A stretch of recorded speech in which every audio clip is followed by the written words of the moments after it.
Government तो इस चीज़ का एहसास ही नहीं है, उसको इन्हीं मरीजों को ही रोलना चाह रही है, तो हम तो इसके लिए मरीजों के लिए ही कर रहे हैं सारा कुछ। ग्रैंड हेल्थ अलायंस पंजाब की कॉल पर पुरअमन निजकारी के खिलाफ एहतजाजी तहरीक जारी थी, जिसमें धरना दिया गया था पंजाब असम्बली के बाहर। गवर्नमेंट ने और पुलिस ने हमारे डॉक्टर्स, पैरामेडिक्स, नर्सेज पर बेबुनियाद तशद्दुद किया। अस्पतालों की प्राइवेटाइजेशन करने जा रहे हैं, मुफ्त इलाज की सहूलियात छीनने जा रहे हैं। इसको फिलफौर खत्म किया जाए। अगर आप संजीदगी से नहीं करते तो यकीनन हम जो अगला लाएमाल उसमें हो सकता है कि हम इसकी तादाद भी बढ़ा देंगे। हमारे 56 कंप्यूटर ऑपरेटर शॉर्ट हैं। अलाइड हेल्थ प्रोफेशनल्स की जगह दर्जा चारों की जगह जेनेटोरियल स्टाफ काम कर रहा है, तो कैसे बेहतर होंगी सर्विसेज? आप सर्विसेज बेहतर करें, चीजें ठीक हो जाएंगी। ये बिल्कुल एक अवाम के साथ सरासर ज्यादती है। सारे रिवर्ट नहीं हो जाते ऑर्डर, तो ये एहतजाज हमारा चलता रहेगा। जी नाज़रीन, पंजाब भर के हॉस्पिटल्स की निजकारी के खिलाफ पंजाब भर में ग्रैंड हेल्थ अलायंस ने आज ओपीडी क्लोजर का ऐलान किया और आज निश्तर हॉस्पिटल के अंदर भी ओपीडी को क्लोज कर दिया गया है। यहाँ पे डॉक्टर्स, पैरामेडिकल स्टाफ और सारे यहाँ पे मौजूद हैं जो आज उन्होंने ओपीडी को क्लोज किया। से बात करने की कोशिश करते हैं। सर बताइएगा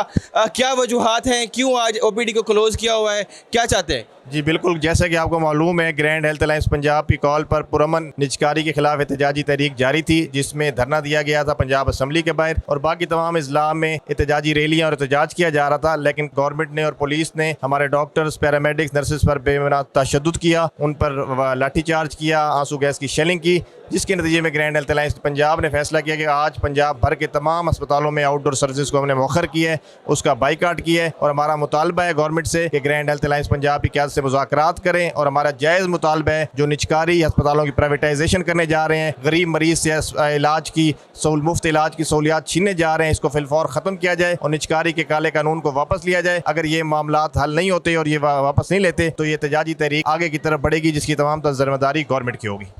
डॉक्टर साहब आप बताइएगा क्या वजूहत हैं? अभी तो एक तरफ से हुकूमत तो अपनी बातों पे अड़ी हुई है, अभी तक कोई भी आपसी बातें नहीं मार रही।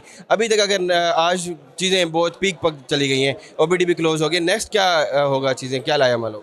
जी देखें, ग्रैंड हेल्थ अलायंस पंजाब की तरफ से जो भी कॉल आती है, जो भी कॉल आएगी उसको मन हम निस्तर अस्पताल में इम्प्लीमेंट कराएंगे। और हमारे जिस तरह से लोगों पे तशद्दुद किया गया, तो कल हमारा ये हुआ था कि जो हम तमाम जो लोग हैं वो शोबे बैरूनी मरीज़ा में मुकम्मल हड़ताल करेंगे, जिसको अल्हम्दुलिल्लाह हमने कामयाब कराया है। गवर्नमेंट को एक दिन का टाइम दिया है कि वो मुज़ाकरात करें और मुज़ाकरात संजीदगी से करें। अगर वो मुज़ाकरात संजीदगी से नहीं करते तो यकीनन हम जो अगला लाएमाल उसमें हो सकता है कि हम इसकी तादाद भी बढ़ा देंगे, जो हो सकता है कि हम कुछ और विदड्रा सर्विसेज और भी विदड्रा कर लें, या जो भी लाएमाल होगा इंशाल्लाह ग्रैंड हेल्थ अलायंस पंजाब की जानिब से उसको हम निस्तर अस्पताल में उसी तरह मनवान इम्प्लीमेंट कराएंगे। आप बताइएगा, एक तरफ से तो हुकूमत की तरफ से मुतालबात आपके पूरे नहीं हुए, दूसरी तरफ जो मरीज़ हैं, आम लोग, वो मुतासर हो रहे हैं, उनका क्या कसूर है? अगर इस तरह की चीज़ें चलती रहीं तो आम लोगों पे बहुत ज़्यादा इफेक्ट पड़ेगा। बिस्मिल्लाहिर्रहमानिर्रहीम। सर ये देखें, 12 दिन से GH हमारी लाहौर बैठी हुई है। उस वक्त हम मरीजों को भी देखते रहे, हमने कुछ इस तरह नहीं किया। गवर्नमेंट ने उनके ऊपर तशद्दुद किया और किसी किस्म के मुज़ाकरात के लिए तैयार नहीं है, तो हम भी मजबूर हैं। बाकी मरीज़ अब रुल रहे हैं तो बाद में तो मज़ीद रुलेंगे ना। ये इन्हीं के लिए हम लोग कर रहे हैं, इन्हीं मरीज़ों को, जो गवर्नमेंट तो इस चीज़ का एहसास ही नहीं है, उसको इन्हीं मरीज़ों को ही रोलना चाह रही है, तो हम तो इसके लिए मरीज़ों के लिए ही कर रहे हैं सारा कुछ। तो हम गवर्नमेंट से अपील करते हैं, आप इसका अमल को आप फ़ौरन रोकें, मुज़ाकरात की तरफ आएँ और इस तरह तशद्दुद करके वो हमें नहीं रोक सकते। ये जिद्दोजहद तेज़ हो जाएगी। मैडम आप बताइएगा, एक जो निजकारी का अमल ये कर रहे हैं, इसका अल्टीमेटली इफेक्ट कहाँ पे होगा? आम लोगों पे कितना ज़्यादा इफेक्ट पड़ेगा इसका? जाहिर सी बात है कि हमारी बेसिक आबादी जो है वो गरीब आवाम पे मुश्तमिल है, जिनका बुनियादी हक़ है कि वो गवर्नमेंट उनको सेहत की सहूलियात मुहैया करे। हम अपनी आवाम को उनके हक़ से महरूम करने जा रहे हैं। ये बिल्कुल एक आवाम के साथ सरासर ज़्यादती है। जिस तरह से गवर्नमेंट ने ये एक्शन लिया है, उसके बाद अभी आप भी अपने डॉक्टर के साथ खड़ी हैं, कहाँ तक साथ देंगे? अगर गवर्नमेंट अपने चीज़ों से पीछे नहीं हटती, मुज़ाकरात नहीं करे, तो कितने हद तक साथ देंगे, कितने हद तक एहतजाज करेंगे? गवर्नमेंट, हम पुरअमन है और ग्रैंड हेल्थ अलायंस, हमारा ये जो अलायंस बना हुआ है जिसमें डॉक्टर, नर्सेज, पैरामेडिक्स है, उसकी कॉल पे आज ये ओपीडी का क्लोज हुआ है। सिर्फ इस वजह से, उससे पहले ये एक्शन नहीं लिया गया। गवर्नमेंट जैसे जैसे एक्शन ले रही है, मतलब वो 13वें रोज़ में शामिल हो गए। पुरअमन है। LGH के 3 लोगों को इन्होंने पीड़ा एक्ट लगा के टर्मिनेट किया है। उसके बाद जो सरकारी मुलाजमीन हैं उनके अंदर ये मतलब कि एक गम और गुस्सा पाया जाता है। तो ये जब तक हमारे मुतालबात मान नहीं लिए जाते, एक मुज़ाकराती कमेटी नहीं बनाई जाती और ये सारे रिवर्ट नहीं हो जाते ऑर्डर, तो ये एहतजाज हमारा चलता रहेगा।